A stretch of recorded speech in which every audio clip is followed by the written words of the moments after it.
ನಾವು ಶ್ರೀನಿವಾಸಪುರ ಬೆಂಗಳೂರಿಗೆ ಈ ಮೂಲೆಯಲ್ಲಿದ್ದೀವಿ, ಅಂದ್ರೆ ದೇವಮೂಲೆಯಲ್ಲಿದ್ದೀವಿ. ಈ ವರ್ಷ ನಾವು ಈ ವನ ಮಹೋತ್ಸವನ್ನ ದೇವಮೂಲೆಯಿಂದ ಸ್ಟಾರ್ಟ್ ಮಾಡ್ತಾ ಇದ್ದೀವಿ. ಹೋದ ವರ್ಷ ನಾನು ನಮ್ಮ ಪಡಿನ ಸಾಹೇಬರು 1,40,40,000 ಗಿಡ ಹಾಕ್ಸಿದೀವಿ. ಈ ಸಲ ಅದು ಮೀರುತ್ತೆ ಅಂತ ನನಗೆ ನಂಬಿಕೆ ಇದೆ, ಯಾಕಂದ್ರೆ ದೇವಮೂಲೆ ಅಂತ ಸ್ಟಾರ್ಟ್ ಮಾಡಿದ್ವಿ. ಈ ವನ ಮಹೋತ್ಸವ ಅಂದ್ರೆ ವರ್ಷಕ್ಕೊಂದ್ಸಲ 4 ಗಿಡ ಹಾಕ್ಬಿಟ್ಟು ಮತ್ತೆ ಅದಕ್ಕೆ ನೀರು ಹಾಕದೆ ಸತ್ತೋಗುತ್ತೆ ಅಂದ್ರೆ ವನ ಮಹೋತ್ಸವ ಆಗೋದಿಲ್ಲ. ಏನು ನಾವು ಗಿಡ ಹಾಕ್ತಿವೋ ಅದು ಒಂದು ಸಾಯ್ದಾಗ ನೋಡ್ಕೊಳ್ಳೋ ಜವಾಬ್ದಾರಿ ನಮ್ಮೆಲ್ರಿಗೂ ಇದೆ. ಎಸ್ಪೆಷಲಿ ನಮ್ಮ ಮೇಡಮ್ ಜವಾಬ್ದಾರಿ ಜಾಸ್ತಿ ಇದೆ. ಒಂದು ಗಿಡ ಸಾಯಂಗಿಲ್ಲ ಇಲ್ಲಿ ಹಾಕಿದ್ದು ಮೇಡಮ್.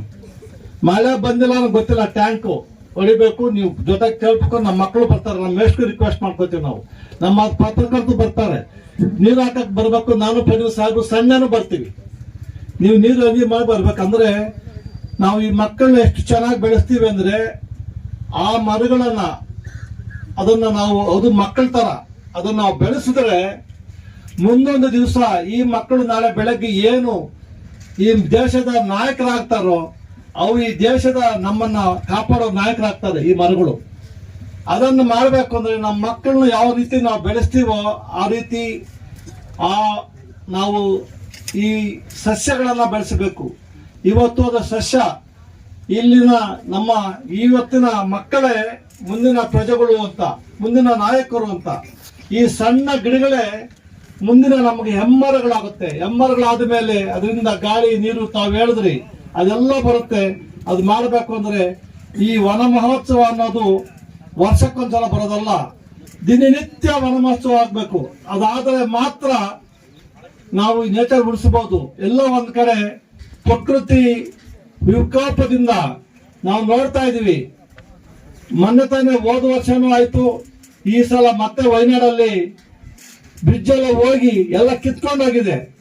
ನಮ್ಮ ಕರ್ನಾಟಕದಲ್ಲೂ ಕಿತ್ಕೊಂಡೋಗಿ ಬೇಕಾದಷ್ಟು ನೀರು ಜಾಸ್ತಿ ಆಗಿ ಎಲ್ಲ ಒಂದು ಕಡೆ ಅತಿವೃಷ್ಟಿ, ಇನ್ನೊಂದು ಕಡೆ ಅನಾವೃಷ್ಟಿ. ಯಾಕಿದೆಲ್ಲ ಕಾರಣ ಅಂದ್ರೆ ನೇಚರ್ ನಾವೆಲ್ಲ ಕಡಿದು ಹಾಳು ಮಾಡಿದೀವಿ.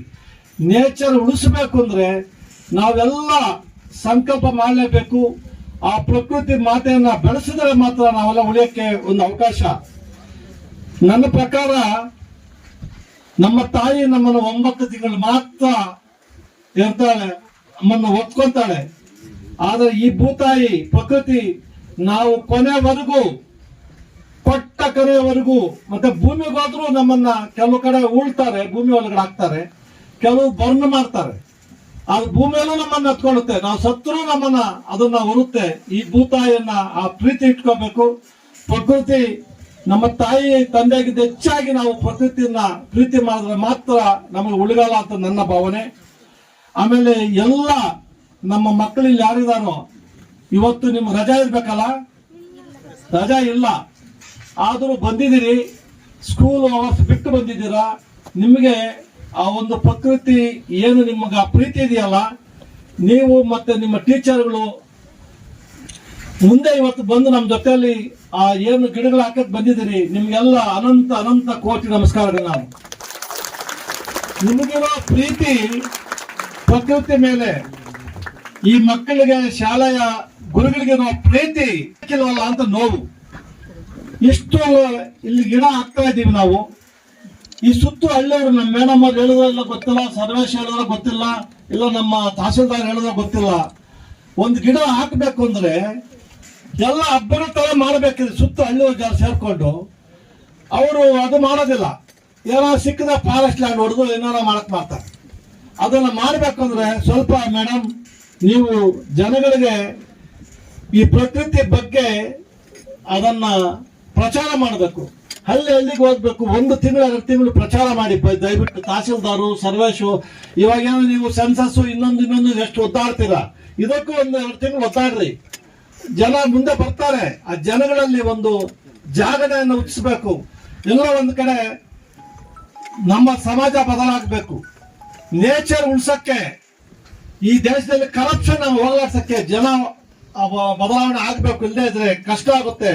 ನಾನು ಎಲ್ಲ ಮಕ್ಕಳಲ್ಲಿ ನಿಮ್ಮಲ್ಲಿ ರಿಕ್ವೆಸ್ಟ್ ಮಾಡ್ಕೊಳ್ಳೋದು, ನೀವು ನಿಮ್ಮ ಬರ್ತಡೇ ಮಾಡ್ತಿರಲ್ಲ, ಜನ್ಮದಿನಾಚರಣೆ ಮಾಡ್ತಿರಲ್ಲ, ನಿಮ್ಮ ಅಪ್ಪ ಅಮ್ಮನ ಏನು ಕೇಳಬೇಡ್ರಿ. ಒಂದು ಗಿಡ ಹಾಕ್ಸಿ ನನ್ನ ಕೈಲಿ ಅಂತೇಳಿ. 148 ಕೋಟಿ ಭಾರತೀಯರಿದ್ದೀವಿ ನಾವು. ಎಲ್ಲರೂ ನಮ್ಮ ಬರ್ತಡೇ ಬಂದಾಗ ಅಲ್ಲಿ ಹೋಟ್ಲಲ್ಲಿ ಹೋಗ್ಬಿಟ್ಟು ಲಕ್ಷಾಂತರ ದುಡ್ಡು ಖರ್ಚು ಮಾಡೋ ಬದಲು ಒಂದಷ್ಟು ಗಿಡಗಳು ಕೊಂಡು ₹3 ಕೊಡ್ತಾರೆ ನಮ್ಮ ಮೇಡಮ್ ಅವರು. ಆ ಗಿಡಗಳು ಕೊಂಡ್ಕೊಂಡು ಗಿಡಗಳು ಡಿಸ್ಟ್ರಿಬ್ಯೂಟ್ ಮಾಡ್ರಿ. ಚಾಕ್ಲೇಟ್ ಕೊಡೋ ಬದಲು ಗಿಡ ಕೊಡ್ರಿ. ಅದೇ ಒಂದು ಒಳ್ಳೆ ಸಂಪ್ರದಾಯ ಆಗುತ್ತೆ. 148 ಕೋಟಿ, ಇಲ್ಲಿ ಕನ್ನಡಿಗ ನಾವು 8 ಕೋಟಿ ಜನ ಇದ್ದೀವಿ ಕರ್ನಾಟಕದಲ್ಲಿ. 8 ಕೋಟಿ ಜನ ಒಂದು 5 ವರ್ಷ ಎಲ್ಲಾ ಬರ್ತಡೇಗಳು ಗಿಡಗಳು ಹಾಕುವ ಮುಖಾಂತರ ಮಾಡಿದ್ರೆ ಎಷ್ಟು ಕೋಟಿ ಆಗುತ್ತೆ? 40 ಕೋಟಿ ಗಿಡಗಳು ಬಂದ್ಬಿಡ್ತವೆ. ಅದನ್ನ ಮಾಡ್ತಾ ಇಲ್ಲ. ಎಲ್ಲಾ ಮಕ್ಕಳಿಗೆ ತಂದೆ ತಾಯಿಯನ್ನ ಚಾಕ್ಲೇಟ್ ಕೇಳಬೇಡಿ. ಬರ್ತಡೇ ದಿವಸ ನಾನು ಗಿಡ ಹಾಕ್ಬೇಕು, ನಿಮ್ ಜಾಗದಲ್ಲಿ ಒಂದು ಗಿಡ ಹಾಕಿರಿ. ನೀವು ಗಿಡ ಹಾಕಿದಾಗ ಖುಷಿ, ಅದ್ರಲ್ಲಿ ಎಂಜಾಯ್ ಮಾಡ್ತೀರಿ. ನೀವ್ ಯಾರಾದ್ರೂ ಈ ಕೋತಿ ಆಟ ಆಡ್ತೀರಾ? ಹೇಳಿ ಮಕ್ಕಳೇ, ಕೋತಿ ಆಟ ಮರಗಳೇ ಇಲ್ಲ. ನಾವೆಲ್ಲಿದ್ದಾಗ ಸುತ್ತು ತೋಪುಗಳು ಎಲ್ಲ ಅಲ್ಲೇ ಬಿದ್ದು, ಅಲ್ಲೇ ಆಡಿ ನೀರಲ್ಲಿ ಬಿದ್ದು ಎದ್ದು ನಿಮ್ಗೇನಿಲ್ಲ. ಇವಾಗ ನೀವು ಸ್ವಲ್ಪ ಸಫಿಸ್ಟಿಕೇಟೆಡ್ ಆಗ್ಬಿಟ್ಟಿದ್ದೀರಿ, ತವರ ಸೇರ್ಕೊಂಡು ಏನು ಗೊತ್ತಿಲ್ಲ. ಆ ನೇಚರ್ ಜೊತೆಲಿ ಎಂಜಾಯ್ ಮಾಡ್ಬೇಕು. ಆ ಮರಗಳ ಮಧ್ಯದಲ್ಲಿ ಬಿದ್ದು ಎದ್ದು ಖುಷಿ, ಮಜಾನೇ ಬೇರೆ. ಆ ಕೊಂಬೆಯಿಂದ ಮೇಲೆ ಜಂಪ್ ಮಾಡಿ ಕೆಳಗಡೆ ನೀರು ಬಿದ್ರೆ ಆ ಖುಷಿನೇ ಬೇರೆ. ಎಷ್ಟು ದುಡ್ಡು ಕೊಟ್ಟರು ಬರಲ್ಲ ಆ ಖುಷಿ, ಅಲ್ವೇನ್ರು? ಎಂಜಾಯ್ ಮಾಡ್ತಾ ಇದ್ರೆ ಇಲ್ವಾ? ಎಷ್ಟು ಜನ ನೀರಲ್ಲಿ ಬೀಳ್ತೀರ, ಮರದ ಮೇಲೆ ಕೆಳಗಡೆ ಬೀಳ್ತೀರ? ಕೈ ಎತ್ತಿರಿ.